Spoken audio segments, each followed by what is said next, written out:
Students welcome back. कैसे हैं आप सभी? उम्मीद करता हूँ अच्छे होंगे। माय डियर स्टूडेंट्स, आज का जो सेशन है ये सेशन वोकेबलरी पर बेस्ड है।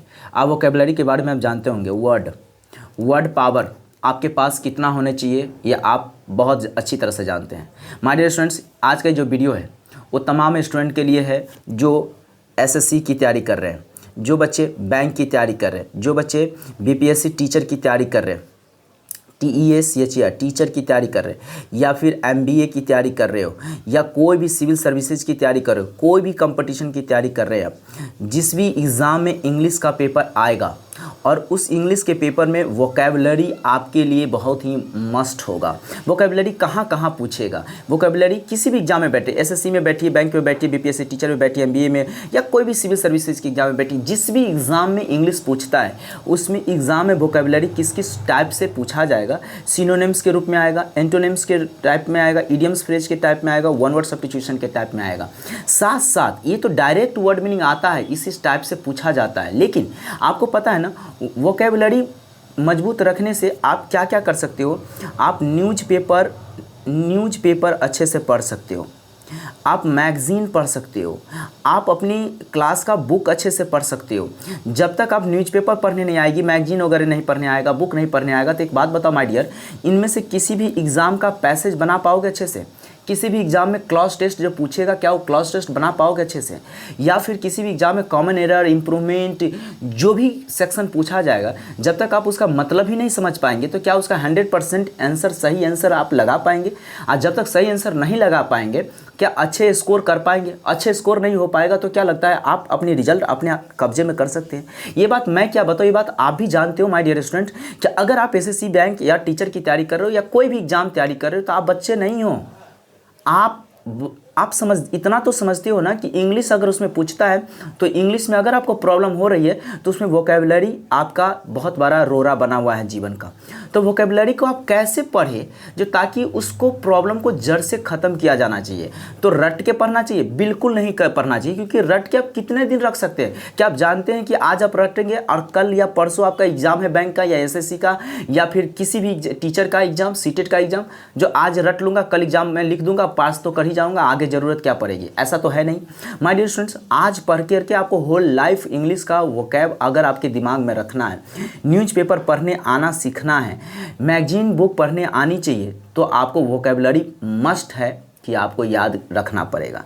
तो वोकेबलरी को किस किस तरीके से पढ़ना चाहिए ताकि आपको एक लंबे समय तक वोकेबलरी का मतलब, उस वर्ड का मतलब, वह वर्ड मीनिंग आपके दिमाग में स्टॉक रहेगा।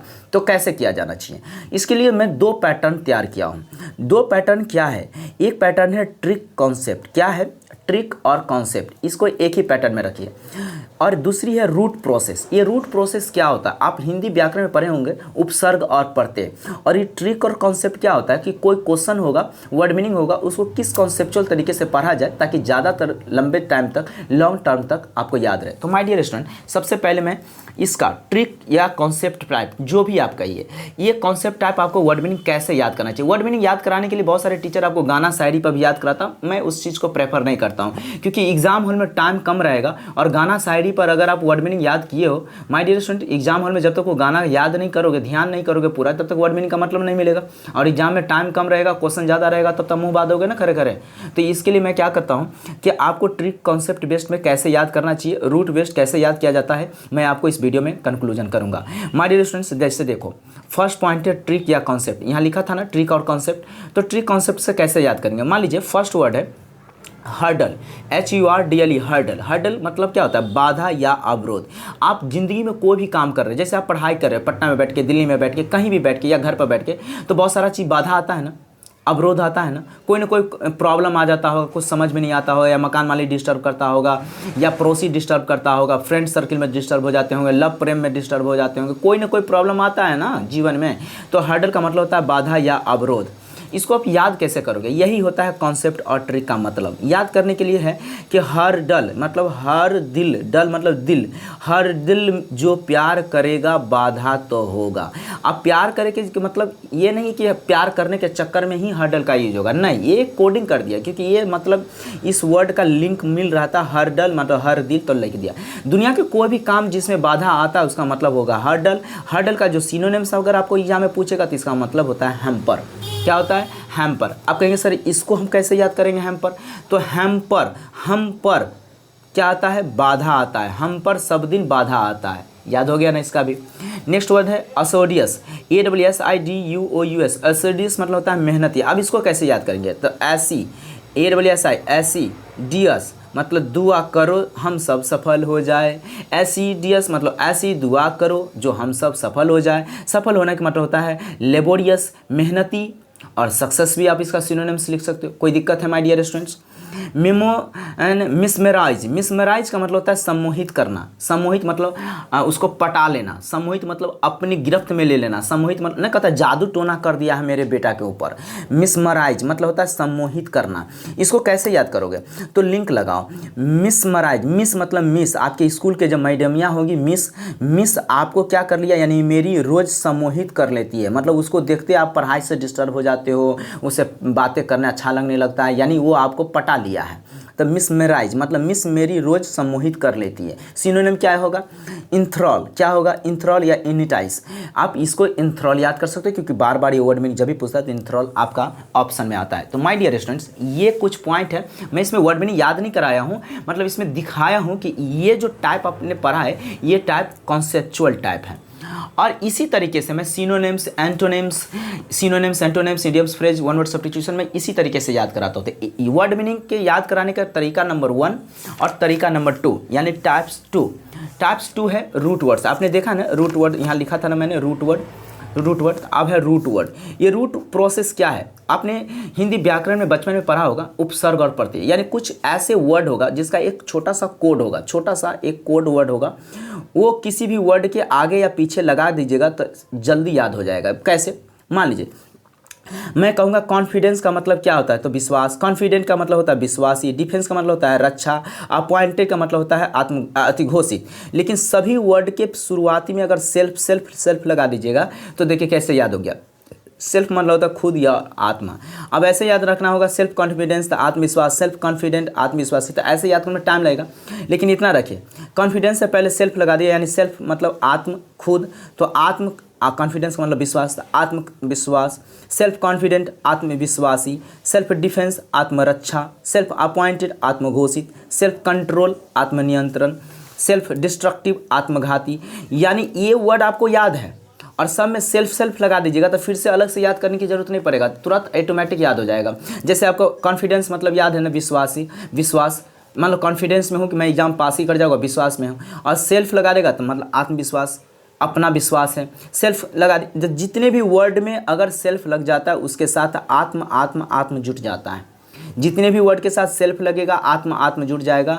तो देखिए किस तरह से याद हो गया। इसे आप सैकड़ों वर्ड तुरंत याद कर सकते हैं इस तरीके से। दूसरे वर्ड है STRICKEN, स्ट्राइकन। क्या है? स्ट्राइकन। स्ट्राइकन का मतलब होता है ग्रस्त या पीड़ित। ग्रस्त मतलब किसी भी बातों से या किसी भी बीमारी से या किसी भी कारण आप दुखी हो, पीड़ित हो, ग्रस्त हो, इसको हम स्ट्राइकन कहते हैं। कैसे याद करेंगे?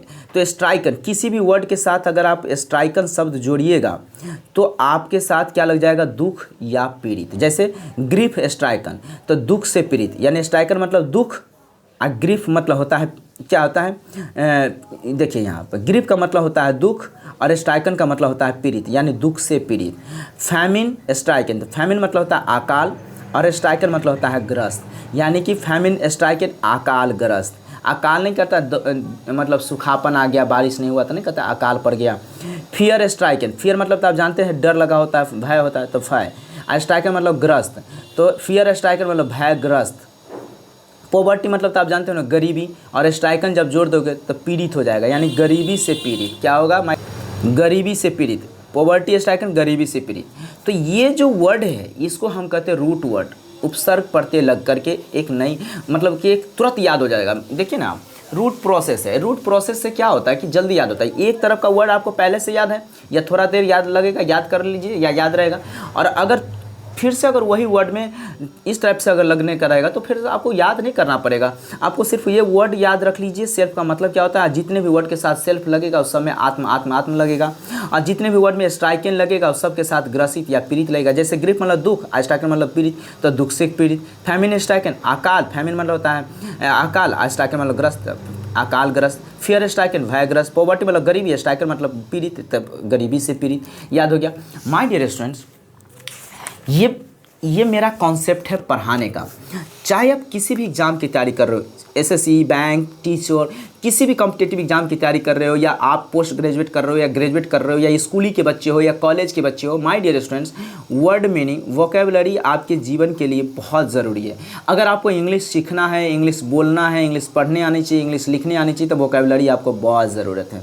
तो आपने थंबनेल में देखा ना कि इंग्लिश से, वोकेबलरी से प्यार हो जाएगा, तो मैंने आपको बताया ना तरीका। तो मेरे चैनल को अच्छा लगा, तो मेरे पढ़ाने का तरीका अच्छा लगा, तो आप लाइक ज़रूर कीजिएगा, कमेंट करके बताइएगा आपको क्या क्या पढ़ना है। मैं यहाँ पर एसएससी बैंक कंपटीशन का हर लेवल का तैयारी कराता हूँ। हाँ, आपको जो सेक्शन पढ़ना है, क्लॉज टेस्ट, पैसेज, जो भी पढ़ना है, आप मुझे सिर्फ कमेंट करके बता दीजिए। और ये वीडियो कैसा लगा आप ज़रूर कमेंट करिएगा, लाइक करके मेरी भी प्रोत्साहन बढ़ा दीजिएगा, और सब्सक्राइब भी कर लीजिएगा, ताकि मैं जो भी वीडियो डालूँ टाइम से आपके पास मिल जाए। ठीक है, तो मैं मिलता हूँ मैं अगले